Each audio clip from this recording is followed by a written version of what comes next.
Vidéo FAQ, je réponds aux abonnés. Cette fois-ci, c'est des douleurs dans le pouce, dans le poignet, dans le cou, dans l'omoplate. Et aux radios, on ne trouve rien.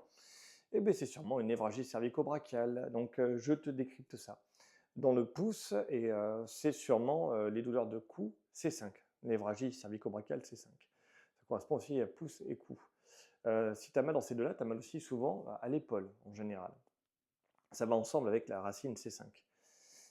Au niveau de l'omoplate, ce sont les stabilisateurs de dos qui ne travaillent pas bien, c'est la posture qui est trop enroulée en avant. Il va falloir faire de la balle dans le dos et des élévations avec des haltères vers le haut, un peu en arrière. Mais c'est l'exercice que je montre, marqué Gilou, haltère, élévation, exercice pour le dos, tu devrais pouvoir trouver. Et que tu ne voyes rien à la radio, ben, c'est normal, la radio c'est pour voir les fractures. Donc il n'y a pas de fracture, ou l'arthrose. Ouais, l'arthrose, c'est que ça doit aller bien aussi.